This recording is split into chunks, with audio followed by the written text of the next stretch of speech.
Chris Charlton for KaijuPod.com, and today we're looking at the room 2, the second room. What would you think is the second room in your house? The living room, I guess? You spend most of the time in the bedroom when you think about sleeping. Depends on whether it's the weekend, doesn't it? If you've got a job. The room 2, this has been out on iPad since the end of 2013, has now just come out on iPhone and received the universal update and such, hence why I'm able to play it on my phone here. So this is the iPhone version. So it's gotten the universal update, so if you had got the iPad version before, you've got the iPhone version now as well, so that's all nice.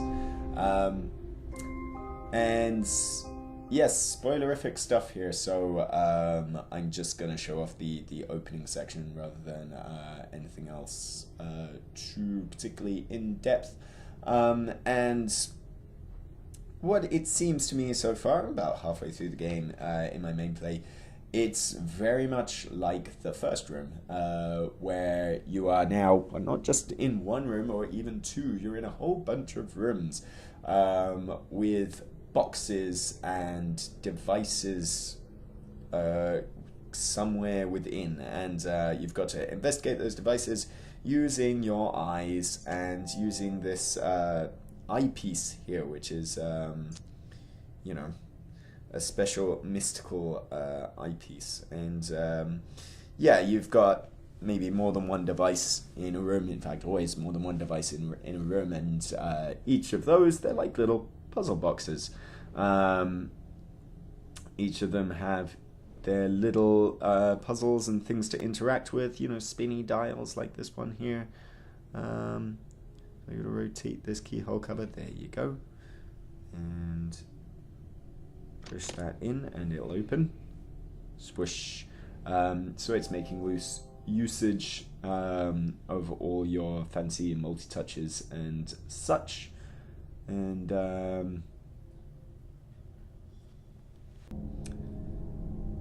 just a really great, I think the first room was a really great tech demo almost for iOS, and a really great sort of proselytizing thing for the platform, as if it needed it.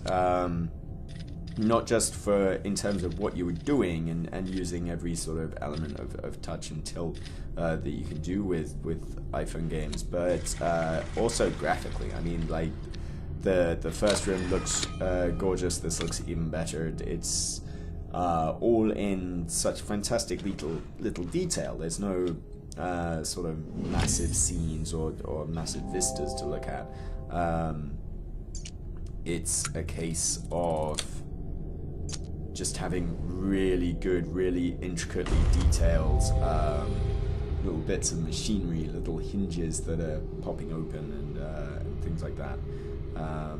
So, I mean, you wear the eyepiece, you get hints to the puzzles, which you'll know certainly if you've played the first room game. There's nothing too much new here.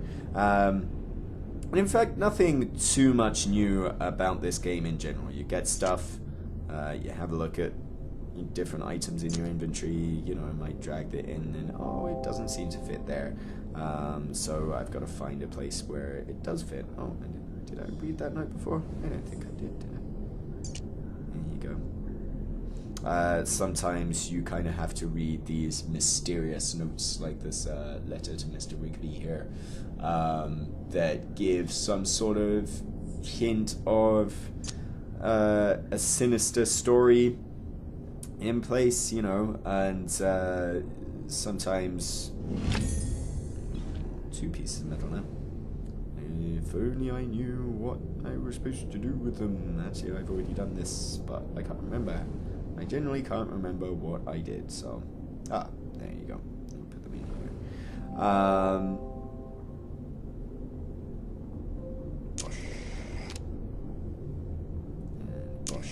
here. Sometimes you'll get little notes that will give you hints to puzzles. Sometimes they're explicit hints. Sometimes they're just kind of hinting at this story, which is kept deliberately vague. The first room ended very, very abruptly and kind of weirdly with some sort of trip into a bizarre nether realm, and then it sort of stopped. And then I know there was a special extra chapter that came out just before the room 2 did come out on iPad, and that kind of supposedly explored the ending of the first room game and made things a little bit more clear. It doesn't fit there. I'm one step ahead of what I should be doing. But yeah, I have to guiltily admit that I didn't play that epilogue, so I'm somewhat at a loss to what's going on. So far, it's very much, hey, you're left on your own. You're left on your own devices with no other characters to meet. You're left to figure out what these things are, and there you go. That's the hint there. Southeast, southwest, north. And just what's going on. Nothing's explained particularly explicitly. But because you are on your own, it does feel very sort of isolatory, and little cracks and creaks are expertly done. The sound design is fantastic, and there is kind of a somewhat of a sinister edge to everything, and it's all not, I mean, there's no jump scares or anything cheap like that.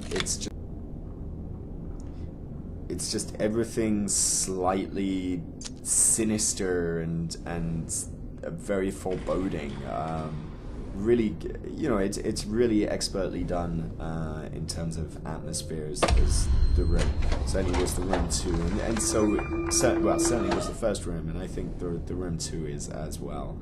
So here we go. I think I'm at the end of the first chapter here. So yeah, this is where it goes. You feel the music building and these demonic symbols popping up, which were, I mean, this kind of logo of whatever bizarre cult is at the heart of all this was part of the first game as well. But the first game was just kind of about interconnected rooms in one space, and here you're kind of leaping about. You get the feeling you're jumping through different time periods as well, although that's never explicitly explained to you. You're just kind of, you solve a bunch of puzzles, and then suddenly you're whisked somewhere else entirely. So it's all very disorientating, and yeah, macabre, sinister here.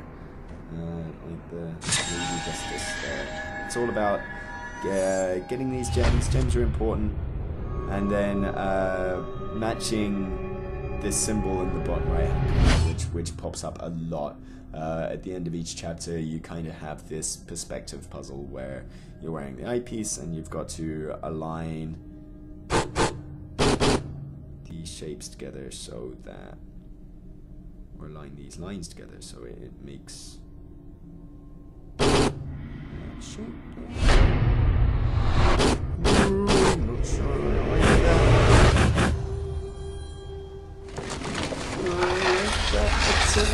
But we're heading that way.